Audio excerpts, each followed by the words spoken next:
हम ब्राह्मणवाद के खिलाफ हैं, हम मनुवाद के खिलाफ हैं, हम जातीय शोषण और भेदभाव के खिलाफ हैं। जातियों की गिनती करा रहे हैं बिहार में, बीजेपी कह रही है कि इससे जातीय हिंसा बढ़ जाएगी। जातीय हिंसा वाले तो खुद हैं, सांप्रदायिक हिंसा वाले, जातीय हिंसा वाले।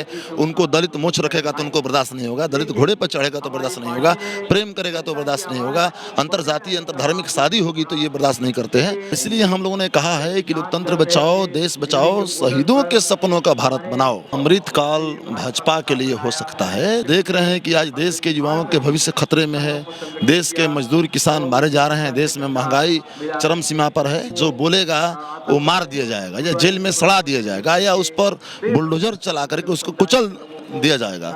ये बीजेपी का राज।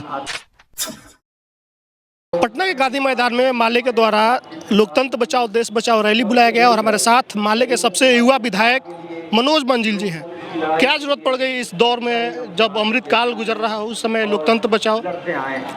ये अमृतकाल भाजपा के लिए हो सकता है, लेकिन इस देश के जो लोकतंत्र चाहने वाले लोग हैं, जो संविधान चाहते हैं इस देश में कि संविधान का राज हो, लोकतंत्र का राज हो, इस देश में आज़ादी हमारे सुरक्षित रहे, बराबरी रहे, समानता की जो बात करने वाले लोग हैं, उनके लिए ये महाविपत्ति है। और इसलिए हम लोगों ने कहा है कि लोकतंत्र बचाओ, देश बचाओ, शहीदों के सपनों का भारत बनाओ। ये हमारी रैली है और आप देख रहे हैं कि आज देश के युवाओं के भविष्य खतरे में है, देश के मजदूर किसान मारे जा रहे हैं, देश में महंगाई चरम सीमा पर है। और ये जो भाजपा है ये सब कुछ पे वो अब न्यायपालिका पर भी वो कब्जा करने की साजिश रच रही है, रात दिन लगी हुई है। इसलिए आप देख सकते हैं कि जो सरकारी नौकरियां हैं, सरकारी कंपनियां हैं, रेलवे है, बैंक है, सबका निजीकरण, सब कुछ अंबानी अडानी के हाथों और देश के संस्थान तमाम भाजपा आरएसएस के हाथों। ये बीजेपी लगातार दावा कर रही है कि जब से आई है तब से लोकतंत्र और मजबूत हुआ है, सेना मजबूत हुई है। भाजपा जब से आई है, जब से महंगाई ही महंगाई है, बेरोजगारी ही बेरोजगारी है, भूखमरी ही भूखमरी है, जब से दमन और हिंसा ही हिंसा है। तो ये भाजपा का जो राज है, लूट दमन हिंसा और नफरत का कारोबार का ये राज चल रहा है। जो बोलेगा वो मार दिया जाएगा या जेल में सड़ा दिया जाएगा या उस पर बुलडोजर चला करके उसको कुचल दिया जाएगा। ये बीजेपी का राज बन गया है, आरएसएस का राज बन गया है। हमारी ही पार्टी लेकिन बीजेपी कह रही है कि हमने घर घर गैस सिलेंडर पहुंचाया, 1200 रुपये आपने पहुंचाया, अनाज दिया। आप 1200 रुपया हर घर में गैस सिलेंडर पहुंचाना चाहते हैं? आप लोगों को रोजगार दीजिए ना। ये अनाज देने वाले आप होते कौन है भाई? इस देश के जो अन्नदाता है, जो खून पसीना से खेतों में हरियाली लाता है, पैदा करता है, आप देने वाला कौन है? आप जो अन्नदाता को ही आप कह रहे हैं कि हम देने वाले हैं। पार्लियामेंट में बोलते हैं फ्री फंड का खाना दे रहे हैं, फ्री फंड ना।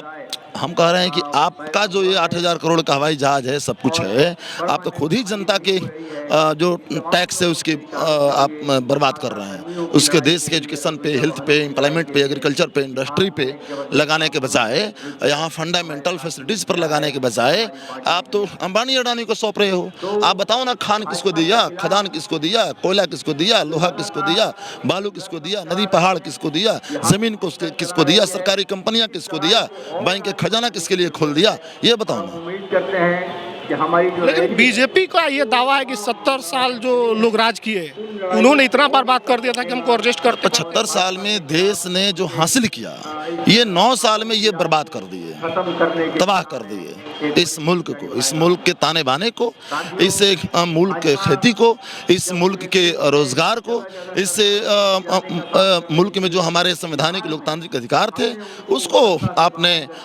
तबाह कर दिया, बर्बाद कर दिया। इसलिए तबाही और दमन का राज है भाजपा। नफरत, जातियों की गिनती करा रहे हैं बिहार में, बीजेपी कह रही है कि इससे जातीय हिंसा बढ़ जाएगी। जातीय हिंसा वाले तो खुद हैं, सांप्रदायिक हिंसा वाले, जातीय हिंसा वाले। उनको दलित मोछ रखेगा तो उनको बर्दाश्त नहीं होगा, दलित घोड़े पर चढ़ेगा तो बर्दाश्त नहीं होगा, प्रेम करेगा तो बर्दाश्त नहीं होगा, अंतर जातीय अंतर धार्मिक शादी होगी तो ये बर्दाश्त नहीं करते हैं। तो ये तो जो जातीय जनगणना, इससे पता चलेगा कि किस जाति की क्या हालात है और उससे एक योजना बनाने में काम आएगा। तो जाति तो है, ये सच्चाई है। 500 करोड़ रुपया बर्बाद हो जाएगा। ना ना, देखिए बर्बाद नहीं, ये जेन्युइन खर्चा है, ये बर्बाद नहीं है।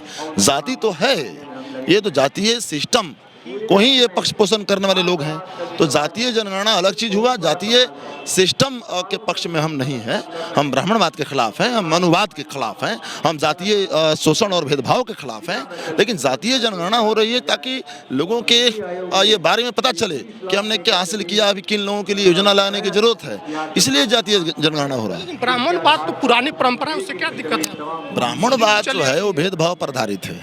वो एक मनुष्य को उसके कुर्बानी और उसके प्रतिभा के आधार पर उसका अधिकार नहीं देती है, और जाति के आधार पर विशेषाधिकार देती है एक खास जाति को। इसलिए ब्राह्मणवाद, मनुवाद इस देश के लोकतंत्र, इस देश के संविधान और आज़ादी के भावना के खिलाफ है। बिल्कुल। कई लोग लगे हैं कि हिंदू राष्ट्र बना देंगे, मांगे हो रही है। हम तो लगे हैं कि भगत सिंह अम्बेडकर का राष्ट्र बनना चाहिए, शहीदों के सपनों का राष्ट्र बनना चाहिए। ये देश केवल एक जाति और एक कोई धर्म का देश नहीं है। इस देश में अगर बाबू वीर कुंवर सिंह लड़े हैं तो पीर अली लड़े हैं, अशफाक उल्ला लड़े हैं तो भगत सिंह लड़े हैं, अगर झांसी की रानी लड़ी हैं तो बेगम हजरत महल से लेकर के बिरसा मुंडा, सिद्धू कान्हो से लेकर के आपको अजीमुल्ला खां तक, ये बहादुर शाह जफर तक का कुर्बानी है, लहू है इस मुल्क के आज़ादी में। तो सबका मुल्क है, हर लोग प्यार करते हैं इस मुल्क के लिए, हर लोग न्यौछावर होते हैं। जब यहाँ पर एक मामला आया था फुलवारी शरीफ में, आप लोगों ने पुरजोर तरीके से आवाज़ उठाया कि कोई अगर कर रहा है मुस्लिम राष्ट्र बनाने के लिए तो बहुत बड़ा अपराध नहीं है, लेकिन उन लोगों को फिर भी जेल में डाला गया। एक तरफ हिंदू राष्ट्र के लिए जंतर मंतर पर आंदोलन होता है, एक बाबा बैठ कर खुलेआम बोलते हैं कि हिंदू राष्ट्र बनाएंगे, साथ ही तो उन पर कार्रवाई क्यों नहीं होता है? हिंदू और मुस्लिम राष्ट्र के हम लोग पक्ष में नहीं हैं, हम ऐसा राष्ट्र के पक्ष में हैं जिसमें हिंदू मुस्लिम हर जाति मजहब के लोग अपना उनका राष्ट्र हो, उनके उसमें तरक्की के अवसर मिले, खुश रहने का अवसर मिले, उनके तमाम अपने संस्कृति को रक्षा करने का महफूज वो महसूस करें। हम ऐसा राष्ट्र चाहते हैं जो शहीद इस देश के शहीदों ने जिस राष्ट्र को चाहा था वो हम राष्ट्र चाहते हैं। बहुत दूर दराज से लोग पहुंचे हैं, अपने खर्च पर लोग कई जगह पर हमने देखा कि लोग खाना पका के अपने हाथ से खा रहे हैं। तो उन लोगों को आप लोग क्या संदेश देंगे, क्योंकि आप लोगों पर उन लोगों को बहुत भरोसा है, आप लोग सब चीज़ त्यागने के लिए। आने वाले दिन में जो बिहार है, ये बिहार, ये रैली जो है, ये हमारा राष्ट्रीय लक्ष्य है। इस रैली का हमने केवल बिहार बचाओ की बात नहीं बोल रहे हैं, ये देश बचाओ, लोकतंत्र बचाओ राष्ट्रीय नारा है।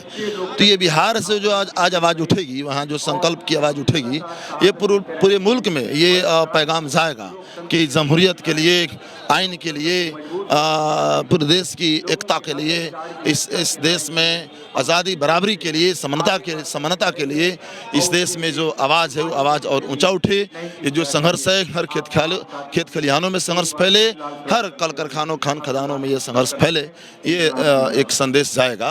भाजपा से मुकाबला कब तक लड़िएगा आप लोग? बहुत बड़ी ताकत बीजेपी अपने आप को बताती है। जब तक वो मिट नहीं जाती, जब तक हम जीत नहीं जाते, तब तक ये लड़ाई चलेगी। चलिए, माले के सबसे युवा विधायक और तेज तर्रार विधायक माने जाते हैं मनोज मंजिल।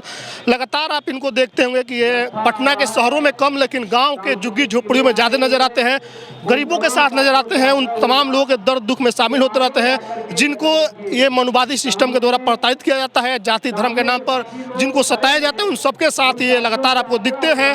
और आज पटना के गांधी मैदान में लोकतंत्र बचाओ देश बचाओ रैली हो रहा है, इसमें पहुंचे हैं, इससे बातचीत की हमने कि क्या उद्देश्य है और क्यों ये जरूरी है। जब एक तरफ ये कहा जा रहा है कि अमृतकाल चल रहा है, उस दौर में आखिर लोकतंत्र बचाने के लिए ये लोग क्यों गांधी मैदान में उतर गए हैं, तमाम चीज़ों का जवाब आपको मिल चुका होगा। बाकी जो लोग वीडियो देख रहे हैं शेयर कीजिएगा, यूट्यूब देखते हैं तो हमारे चैनल को जरूर सब्सक्राइब कीजिएगा। धन्यवाद।